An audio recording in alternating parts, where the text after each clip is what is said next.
Welcome everyone, Dylan Gemelli here today with a brand new video for you. So today we're going to talk about steroid half-lives, but before we get started I have to remind you that I am not a doctor. So anything that I tell you is for your entertainment purposes only. I am not advising you nor telling you to use or run any of the things that I discuss, and what you do with this information is completely and utterly up to you. So let's get into this one because this one is extremely important to fully understand, and it's a little technical. I'm going to do my best to make it as easy to interpret as possible. Now, the concept and idea of a half-life and half-lives is extremely important to the understanding of not just anabolic steroid use, but the use of any drug, substance, and even foods that are consumed. Now, the concept of a half-life is not just limited to steroid half-lives or even the half-life of drugs. This is a concept actually within science that applies to almost all disciplines of science. All right, we're talking about physics, biology, chemistry. There's several different definitions of what a half-life is out there, but although there are different definitions, they only differ ever so slightly, and the actual definition of a half-life is generally the same.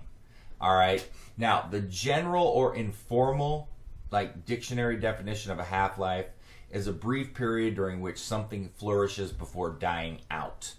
Different dictionary definitions are going to differ from one another, but the general concept of a half-life as it pertains to biology and pharmacology is the time required for a substance, drug, and or food to be reduced to half of the original administered dose once it's in the body. So, for example, if an individual injects 100 milligrams of testosterone propionate, which has a half-life of 4.5 days, this means that in 4.5 days, only 50 milligrams of the substance is going to be remaining in their body.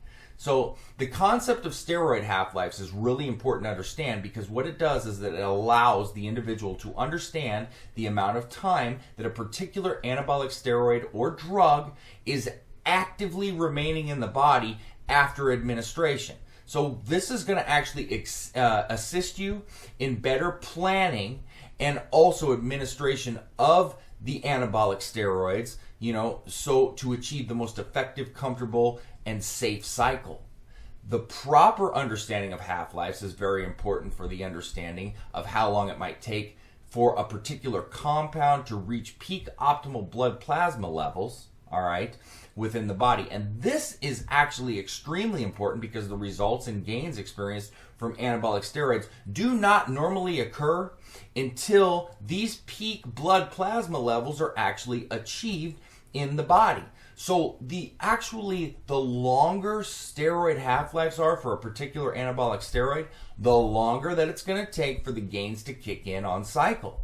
So the importance of understanding steroid half-lives is also an issue of safety, because without proper and thorough understanding of the half-life of a drug, it's actually quite possible for anybody that's using them to improperly administer the drug, and that could result in self-injury, harm, and severe cases, even death. This is not a joke, okay? And most of the time, improper administration timing, according to the half-lives of different steroids used, can actually result in a very, very uncomfortable or bad experience, which will most often increase the severity and incidence of side effects that are going to occur. The understanding of steroid half-lives is one of the actual very first concepts that should be grasped by anybody that's using or thinking about using anabolic steroids. Now, anabolic steroid half-lives are affected by a few different factors, the three primary of which are the route of administration, esterification, and resistance to metabolism. The route of administration has a very significant impact on the half-life of an anabolic steroid. There's two primary routes. We've got your oral and your injectable.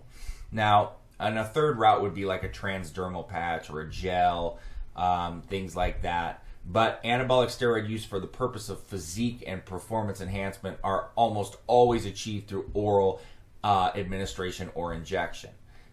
So that's something that you got to keep in mind as well. So because there's different anabolic steroid half-lives for the different anabolic steroids in existence, not every steroid can be administered in the same manner or in the same frequency. So let's take a look at, say, D-ball, all right? So D-ball exhibits a half-life of approximately 4 to 6 hours, so that's probably going to require multiple daily administration in order to maintain stable blood levels.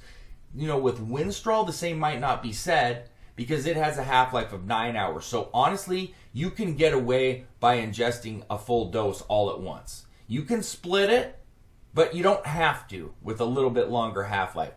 And it's also important to understand as well that for the purpose of performance and physique enhancement, frequent administration of anabolic steroids is generally necessary in order to maintain stable and optimal blood plasma levels. For therapeutic medical dose, the administration of an anabolic steroid on the last day of its half-life is actually pretty acceptable.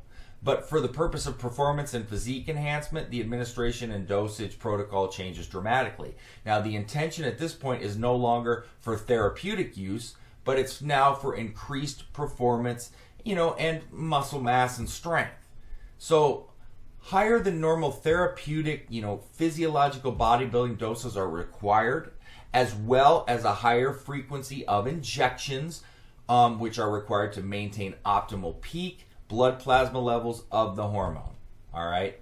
So really quickly here, I'm going to give you a list of some steroid half-lives on some more popular compounds. Anadrol, we're looking like roughly 8 to 9 hours. Anavar, 9 hours. Deca, 15 days, extremely long. D-bol, as I pointed out earlier, 4 to 6 hours. Equipoise, 14 days, extremely long. Halotestin, 9-10 hours, right around there. Masteron propionate, 4.5 days. NPP, nandrolone phenylpropionate, 4.5 days. Omnidrin, which is going to be, 4 different ester types similar to sustanon, 15 to 18 days. Parabolin, Trenhex, 14 days. Oral primobolan, 2 to 3 days. Injectable primobolan, 7 to 10 days, longer. Sustanon, same as Omnidrin, 15 to 18 days. Test, we got different forms of test. Cypionate, 10 to 12 days. Enanthate, 7 to 10 days. Propionate, 4.5 days. What am I missing? Test suspension, 2 to 4 hours. Trenace, 3 days. Trenacetate, just in case you're... T-ball, 16 hours, very long, once a day. Winstrol, oral, 9 hours, injectable, 24 hours.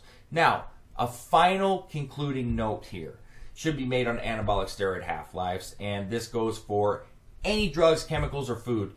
Half-lives are not set in stone figures, all right? They're only approximations, and ranges can be given. Half-lives are also very susceptible to the individual metabolism of the person using the drugs. Some people possess a much faster ability to metabolize hormones than others, while others can actually metabolize a lot slower. All right. So, for example, while the half-life of testosterone enanthate is maybe 7 to 10 days, there might be some individuals that might metabolize the drug within 5 days and others that might metabolize it within 12 days or more. Just remember, there's always exceptions, and I always get people that'll go, well, this happened for me, will this happen for me? I understand that because it's definitely possible. These are general numbers that hold true for most, but not everybody. Always remember that there's always exceptions out there. So, Dylan Gemelli, signing off.